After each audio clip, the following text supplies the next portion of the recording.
Welcome back to my channel, Hot Mess to Success, as I document my journey as I go from a hot mess to success.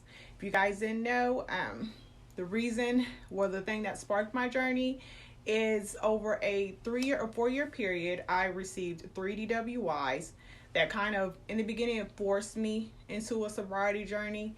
And now it's something that I'm embracing and wanting to take on. So I'm just documenting my journey with you guys on things that I've learned that could be helpful to somebody else on their journey. So I was sentenced to a 5-year probation with alcohol monitoring.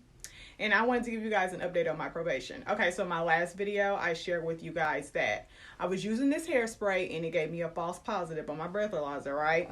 And so my probation officer was like, well, you're going to have to do a drug test before you can even graduate. Because they put me in this class, this 6-month class that I was just about to graduate. And she told me that I had to go take a drug test before I could graduate. And I was like, oh my God, the devil is a lie. Because the Lord knows. Okay, I've been putting my best foot forward. Well, guess what, guys? Drug test came back negative. So happy, passed my class. So that is behind me. And I just need to maintain and stay on my sobriety journey. But I wanted to come and talk to you guys today about grace, okay? Because grace is what just took place there. Even though that time, I wasn't drinking, I was being honest. Like, it was really my hairspray. And then I had another false reading because I used this Acne. And both of these products have this alcohol in it that I guess is really sensitive. If you are using a breathalyzer, they tell you to be mindful of certain products that you use. But that's the first time these things have ever happened to me. So I put like this Acne because I saw a little zit or pimple, whatever, coming on. And right after I put it on, took my breathalyzer because I was just going to go to bed. It gave me a false positive. So I washed my face, retook it, passed, whatever. But, yeah, be careful. Because luckily my PO, I guess she went and looked and saw, okay, there wasn't any alcohol in her system. So she let that slide.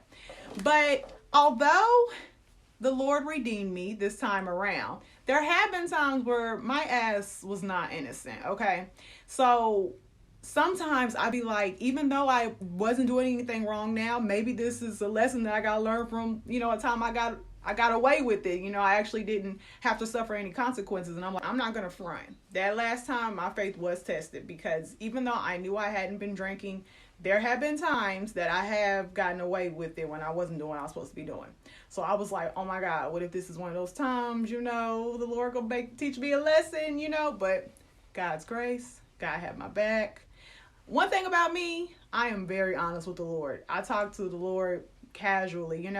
My father never knew his father, so he calls God his father. And he always refers to God to me as my grandfather. So I call him Papa. Like casual conversation. So I'll be like, Papa, look, I know that I always don't do what I'm supposed to be doing. But Lord, I'm trying to put my best foot forward. Lord, please, Lord, don't make me suffer, Lord. At the hands of this, Lord, when I'm trying to do the right thing, Lord. I'm listening. I don't need you to put me in jail for me to listen, Lord. I'm right here. I talk to him like that. I keep it real. And he be listening. So that leads me to the topic of my video today. Grace changes everything. Grace is so important when you're on a journey to become the best version of yourself. Rather that be a sobriety journey, rather that be a fitness journey, rather you're stepping out on faith and starting a new venture. Grace is so important when you're praying to God. Grace is so important when you're allowing yourself grace to change and grow and not being hard on yourself and speaking things first.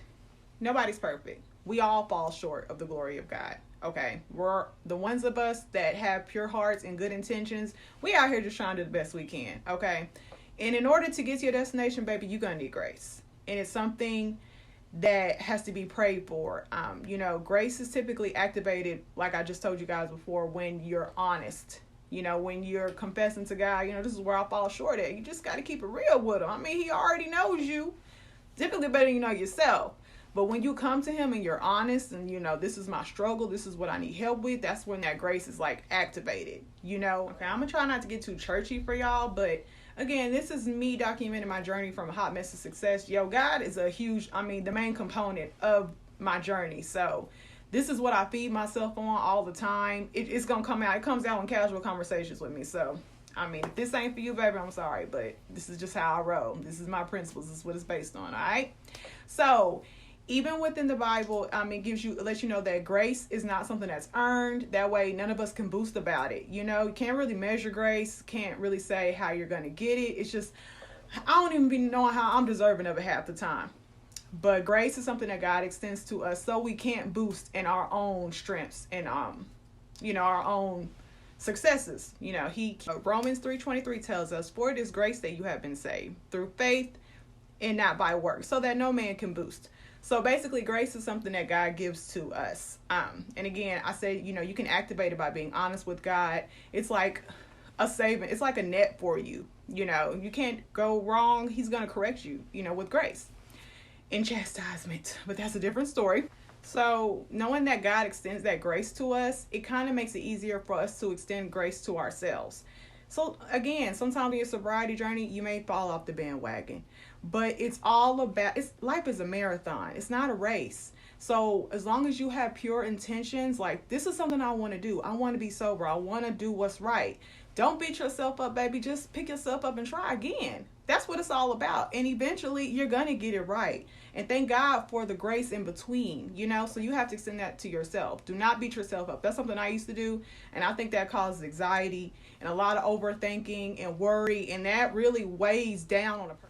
And I'm going to keep it real with y'all. One thing I do struggle with, grace, I know God got my back. That's why I'm always, whenever I find myself worried about something, I'm like, let me go to God, let me pray. And let me just be honest with him what I got going on and ask him to help me in those areas.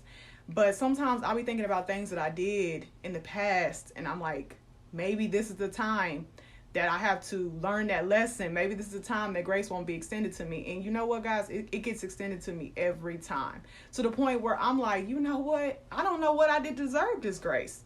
Because even if I didn't get what I asked for, I would totally understand, because God has been so good to me, and other times when I wasn't deserving of it. And that's the key right there. So God extending that grace to me has taught me it's still teaching me to extend that grace to other people in other things, including myself. So I'm gonna give y'all an example. My 10-year-old daughter, she's turning 17. And if you guys didn't know, I had her when I was 16. So, I want what's best for her. So I'm always on her butt, and sometimes a little too much. And I'm having to learn, change up my parenting style to let her evolve into her own being. I don't want to push her away, especially she's getting ready to go to college. I want her to be able to come to me and confide in me as not only her mother, but as a friend. So I'm having to learn to extend grace to her when she don't want to do things my way. And like the other day, she came home and I snapped on her about something real little. And I just changed the girl whole mood. She went from being happy to she started sulking and, looking sad. And I said, you know what? God has been so good to me. He's extended so much grace to me. Why would I not extend that to my daughter? So I apologized to her, and I told her I'm going to try to be more understanding of what she wants and just try to be there as her mother and aid her on her own journey. I can't decide it for her. It's her life. And who I have to tell her a million times, no chips in your room. Stop leaving drinks in your room. And even though I can tell her 3 times today, she's going to turn around and do it tomorrow. And I used to think, you know what? I need to discipline her and give her a spanking. Now, I'm like, okay, let me extend grace to her. She's just 5 years old. The girl is worried about, what's on her phone, her toys, watching TV. She's 5. So I just keep reinforcing it to her. I ain't saying don't discipline your kids, but I'm just saying the little things, sometimes they don't warrant a spanking or, yelling at her until she starts crying. Some things just warrant me talking to her so she can understand why I'm saying not to leave the chips in your room, because you might get bugs and they may bite you while you sleep. That's what I told her. But you know what I'm saying? We make it a humorous thing, but it makes her understand. She even said to me like, oh, don't leave chips in the room because I don't want to get bugs. I'm like, that's right. Sometimes in the morning, she doesn't move as fast as I want her to, and I'll snap. I'll still got to catch myself. I'll be like, girl, if you don't, get it together. Be like, okay, hold on. Taylor, don't you want to get to school on time? I'm going to need you to move a little bit faster. Grace changes things. When God extends grace to you, a way to show your gratitude is to extend grace to others, even with our significant others. We women, let me give y'all a little game right quick. We women our egos have gotten just as big as men's, if not bigger. We always gotta let a brother know when he wrong. We always gotta let a brother know when we found out something. And y'all missing the whole point. See, back in the day, women will let things slide in order to get things that they want. Chestnut checkers, okay? Sometimes letting a man think that he's right in order for you to get what you want, what's the harm in that? But women can't even do that now. We gotta let a brother know that we know you was wrong. You said you was gonna be here, but I checked this and that, and you weren't there at that time. That shit is exhausting. Even I, a woman, will get tired of hearing that. You think a man want to hear that? Then we get to nagging about little things, and that ends up driving the man away. It makes the man not want to come home or to another woman who knows that I don't have to nitpick this man. I'm not saying let nobody disrespect you, but everything doesn't warrant a lecture. Everything doesn't warrant you condemning people. That ain't gonna make nobody want to be around you. You gotta learn to express yourself in a different manner, but everything ain't gotta get called out. I guarantee you, if a lot of us women, including myself, I only speak on things I know from experience. I may be fine, but every fine sister, fine woman, there's a brother that's tired of her, okay? And I'm pretty sure there's somebody out there that was tired of my shit too at some point. But yeah, extend grace to your partner. Extend the same grace that you would like to receive. Again, I'm not saying let nobody play with you, because I ain't gonna let nobody play with me. But I know everything does not warrant an argument. I want my partner to extend grace to me, so I extend grace to them. Same thing goes as gossiping. That's one of my weaknesses. I come from a family of great women, but we all love to gossip. So I can't be mad when somebody gossiping about my ass, because I gossip about people. That is another form of extending grace. And let me tell you how it changes things. If I don't want to get gossiped about, I need to stop gossiping about people. And now I am more mindful of that. Something happens and somebody like, oh, I heard such and such about you. Normally it's to be upset. But then I got to be like, why you just sitting on the phone with your homegirl? Talking about everybody's business but yours. So I'll be like, you know what? Just go and charge to the game. But I'm going to stop talking about people because I don't like people talking about me. But that is just another form of grace. I mean, guys, we live in dark, perilous times right now. Grace and love go a long way. I'm just saying, don't sweat the small stuff, even with yourself, even on your sobriety journey. Allow yourself some grace. I mean, you're human. And then we're all having experience, and this human experience, from what we know, our first time. So ain't nobody gonna always get it right on the first time. A lot of things, I just read a section in the Bible that was in Ecclesiastes that was so on point. And at the end of it, it was like, a lot of everything is by chance, being in the right place at the right time. So, don't be so hard on yourself. Don't speak negatively to yourself, but keep it real with yourself. If it's something bothering you, if you know that you did something wrong, just go ahead and confess it.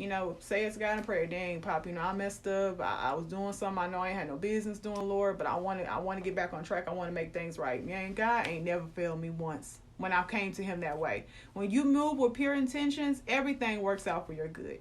Even if at the time, sometimes those things do include chastisement, which I have experienced, but it's always been for my good, always been for my benefit. I've always been able to walk away better, or something in my life has changed for better, even though it didn't seem that way at the time. And I'm always, first thing I wake up in the morning, I'll be like, thank you, God. I woke up this morning. Thank you for your grace.